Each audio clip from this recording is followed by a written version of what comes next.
Character by Samuel Smiles. Chapter 7, Part D.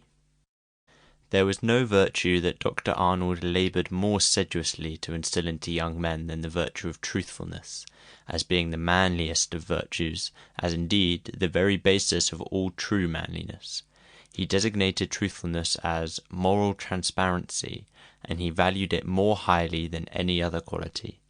When lying was detected, he treated it as a great moral offence, but when a pupil made an assertion, he accepted it with confidence. "If you say so, that is quite enough. Of course I believe your word." By thus trusting and believing them, he educated the young in truthfulness, the boys at length coming to say to one another, "It's a shame to tell Arnold a lie, he always believes one." One of the most striking instances that could be given of the character of the dutiful, truthful, laborious man is presented in the life of the late George Wilson, Professor of Technology in the University of Edinburgh. Though we bring this illustration under the head of duty, it might equally have stood under that of courage, cheerfulness, or industry, for it is alike illustrative of these several qualities. Wilson's life was, indeed, a marvel of cheerful laboriousness, exhibiting the power of the soul to triumph over the body, and almost to set it at defiance. It might be taken as an illustration of the saying of the whaling captain to Dr. Kane as to the power of moral force over physical. "Bless you, sir, the soul will any day lift the body out of its boots." A fragile but bright and lively boy, he had scarcely entered manhood ere his constitution began to exhibit signs of disease. As early indeed as his 17th year, he began to complain of melancholy and sleeplessness, supposed to be the effects of bile. "I don't think I shall live long," he said then to a friend. "My mind must work itself out, and the body will soon follow it." A strange confession for a boy to make, but he gave his physical health no fair chance. His life was all brain work, study, and competition. When he took exercise, it was in sudden bursts, which did him more harm than good. Long walks in the Highlands jaded and exhausted him, and he returned to his brain work unrested and unrefreshed. It was during one of his forced walks of some 24 miles in the neighbourhood of Stirling that he injured one of his feet, and he returned home seriously ill. The result was an abscess, disease of the ankle joint, and long agony, which ended in the amputation of the right foot. But he never relaxed in his labours. He was now writing, lecturing, and teaching chemistry. Rheumatism and acute inflammation of the eye next attacked him, and retreated by cupping, blistering, and colchicum. Unable himself to write, he went on preparing his lectures, which he dictated to his sister. Pain haunted him day and night, and sleep was only forced by morphia. While in this state of general prostration, symptoms of pulmonary disease began to show themselves. Yet he continued to give the weekly lectures to which he stood committed to the Edinburgh School of Arts. Not one was shirked, though their delivery before a large audience was a most exhausting duty. "Well, there's another nail put into my coffin," was the remark made on throwing off his top-coat on returning home, and a sleepless night almost invariably followed. At 27, Wilson was lecturing 10, 11, or more hours weekly, usually with setons or open blister wounds upon him. His bosom friends, he used to call them. He felt the shadow of death upon him, and he worked as if his days were numbered. "Don't be surprised," he wrote to a friend, "if any morning at breakfast you hear that I am gone." But while he said so, he did not in the least degree indulge in the feeling of sickly sentimentality. He worked on as cheerfully and hopefully as if in the very fullness of his strength. "To none," said he, "is life so sweet as to those who have lost all fear to die."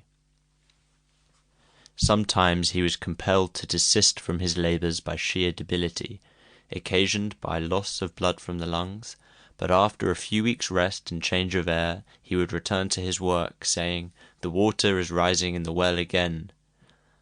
Though disease had fastened on his lungs and was spreading there, and though suffering from a distressing cough, he went on lecturing as usual.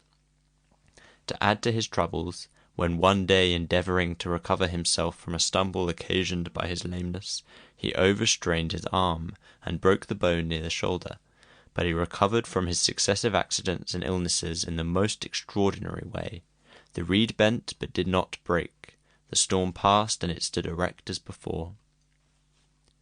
There was no worry, nor fever, nor fret about him, but instead cheerfulness, patience, and unfailing perseverance. His mind, amidst all his sufferings, remained perfectly calm and serene. He went about his daily work with an apparently charmed life, as if he had the strength of many men in him. Yet all the while he knew he was dying, his chief anxiety being to conceal his state from those about him at home, to whom the knowledge of his actual condition would have been inexpressibly distressing. "I am cheerful among strangers," he said, and tried to live day by day as a dying man. He went on teaching as before, lecturing to the Architectural Institute and to the School of Arts. One day, after a lecture before the latter institute, he lay down to rest, and was shortly awakened by the rupture of a blood vessel, which occasioned him the loss of a considerable quantity of blood. He did not experience the despair and agony that Keats did on a like occasion, though he equally knew that the messenger of death had come and was waiting for him. He appeared at the family meals as usual, and next day he lectured twice, punctually fulfilling his engagements, but the exertion of speaking was followed by a second attack of hemorrhage. He now became seriously ill, and it was doubted whether he would survive the night. But he did survive, and during his convalescence he was appointed to an important public office, that of Director of the Scottish Industrial Museum, which involved a great amount of labour, as well as lecturing in his capacity of Professor of Technology, which he held in connection with the office. From this time forward, his dear museum, as he called it, absorbed all his surplus energies. While busily occupied in collecting models and specimens for the museum, he filled up his odds and ends of time in lecturing to ragged schools, ragged kirks, and medical missionary societies. He gave himself no rest, either of mind or body, and to die working was the fate he envied. His mind would not give in, but his poor body was forced to yield, and a severe attack of hemorrhage, bleeding from both lungs and stomach, compelled him to relax in his labours. "For a month, or some 40 days," he wrote, "a dreadful Lent, the mind has blown geographically from Araby the Blessed, but thermometrically from Iceland the Accursed. I have been made a prisoner of war, hit by an icicle in the lungs, and have shivered and burned alternately for a large portion of the last month, and spat blood till I grew pale with coughing. Now I am better, and tomorrow I give my concluding lecture, thankful that I have contrived, notwithstanding all my troubles, to carry on without missing a lecture to the last day of the Faculty of Arts to which I belong." How long was it to last? He himself began to wonder, for he had long felt his life as if ebbing away. At length he became languid, weary, and unfit for work.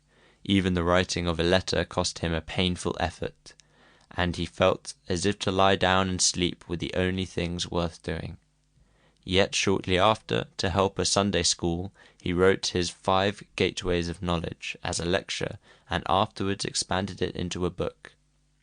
He also recovered strength sufficient to enable him to proceed with his lectures to the institutions to which he belonged, besides on various occasions undertaking to do other people's work. "I am looked down upon as good as mad," he wrote to his brother, "because, on a hasty notice, I took a defaulting lecturer's place at the Philosophical Institution, and discoursed on the polarization of light. But I like work, it is a family weakness."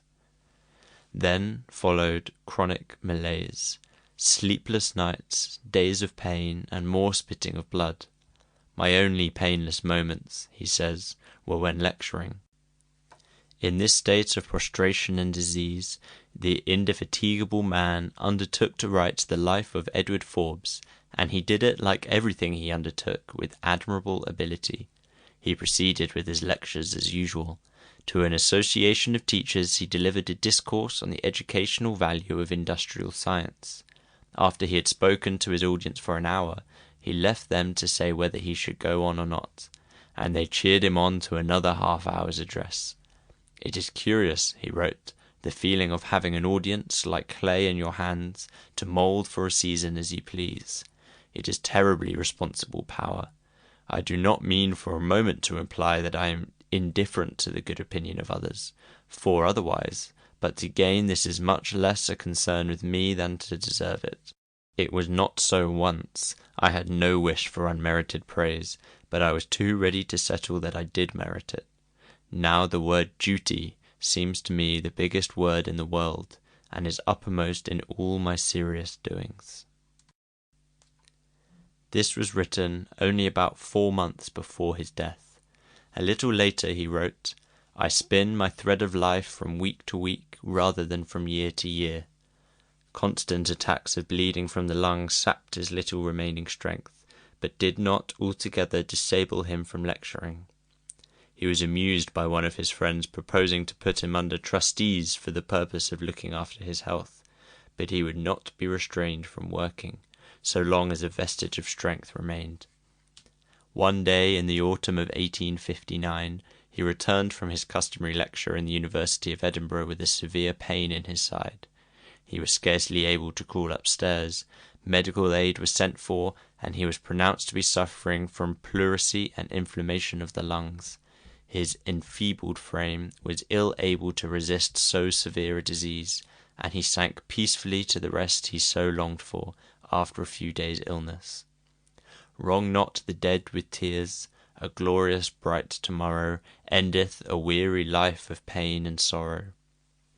The life of George Wilson, so admirably and affectionately related by his sister, is probably one of the most marvellous records of pain and long-suffering, and yet of persistent, noble, and useful work that is to be found in the whole history of literature. His entire career was indeed but a prolonged illustration of the lines which he himself addressed to his deceased friend, Dr. John Reed, a like-minded man, whose memoir he wrote. "Thou wert a daily lesson of courage, hope, and faith. We wondered at thee living, we envied thee thy death.